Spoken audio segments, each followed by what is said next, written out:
Assalamualaikum warahmatullahi wabarakatuh. Di sini saya akan menjelaskan ke kalian bagaimana cara mengolah data analisa asumsi klasik dengan SPSS. Oke, kenalin dulu, nama saya Andrea Puspa, NIM B100 180 250 dari kelas K.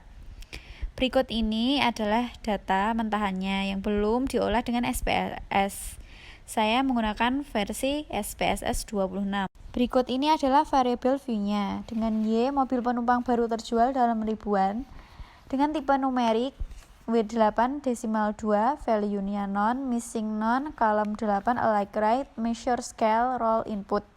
Yang kedua ada X1, mobil baru indeks harga konsumen, tipe numerik W8 desimal 2, value non, missing non, column 8, alike right, measure scale, roll input. Yang ketiga ada X2, indeks harga konsumen semua item, semua konsumen perkotaan, tipe numerik W8 desimal 2, value non, missing non, column 8, alike right, measure scale, roll input.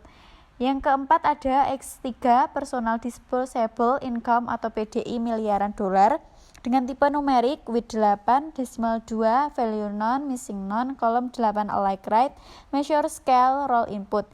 Yang kelima ada X4, yaitu suku bunga persen kertas perusahaan pembiayaan ditempatkan langsung dengan tipenya numerik W8 desimalnya 2, value non, missing non, column non, alike right, measure scale, roll input.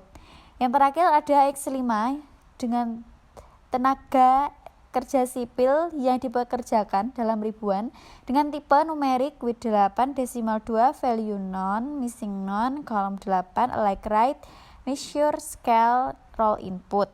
Kemudian akan muncul kotak seperti ini. Masukkan variabel dependent ke kolom dependent dan variabel independent ke kolom variabel independent.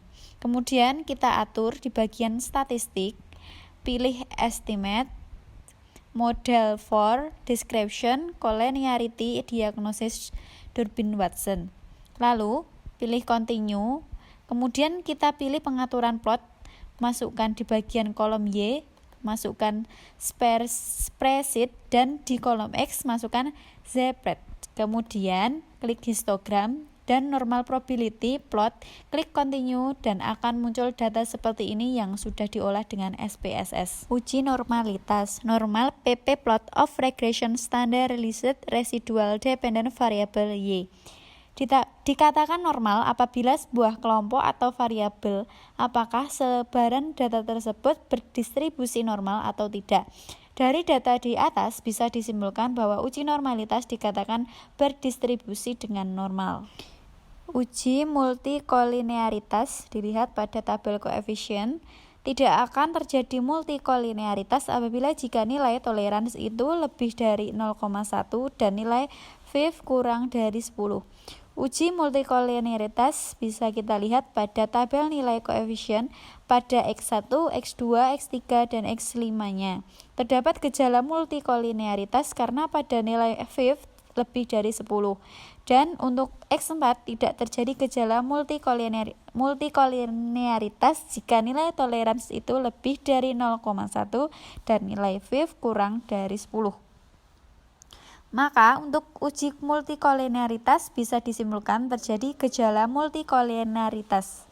Uji heterokedastisitas apabila jika tidak ada pola yang jelas pada gambar scatter plot serta titik-titik menyebar di atas dan di bawah angka 0 dan sumbu Y, dalam uji heterokedastisitas bisa disimpulkan tidak terjadi heterokedastisitas dikarenakan tidak ada pola yang jelas pada scatter plotnya. Uji autokorelasi bisa dilihat pada tabel model summary. Untuk nilai Durbin-Watsonnya 1,544. Kemudian kita cari 4 mean Durbin-Watsonnya. Berikut ini cara mencari nilai 4 mean DU-nya. Nilai DU dicari pada distribusi nilai tabel Durbin-Watson berdasarkan K5 dan N16 dengan signifikasi 5%. Nilai Durbin-Watson 1,544, DU 2,1567 lebih dari Durbin-Watson 1,544 kurang dari 4 min DU 1,8433. Bisa disimpulkan ada gejala autokorelasi. Uji tes secara parsial bisa dilihat pada tabel koefisien. Uji tes secara parsial bisa disimpulkan bahwa X1 sampai X5 tidak berpengaruh terhadap variabel dependen karena nilai signifikan kurang dari 0,05. Cara lain uji T parsial bisa dengan menggunakan T-tabel. Rumus mencari T-tabel adalah A dibagi 2 N min K min 1 sama dengan 0,05 dibagi 2 16 min 5 min 1, jadinya 0,025 10 sama dengan 2,2. Uji F dengan nilai signifikasi bisa dilihat pada tabel ANOVA. Dengan nilai signifikasi kurang dari 0,05 artinya berpengaruh antara variabel X dan Y. Uji F dengan F-tabel dengan rumus K N min K, K-nya 5, 16 dikurangi 5, 11, 3,20. Cukup sekian pembacaan dari uji asumsi klasik. Apabila ada kesalahan mohon dimaklumi. Wassalamualaikum warahmatullahi wabarakatuh.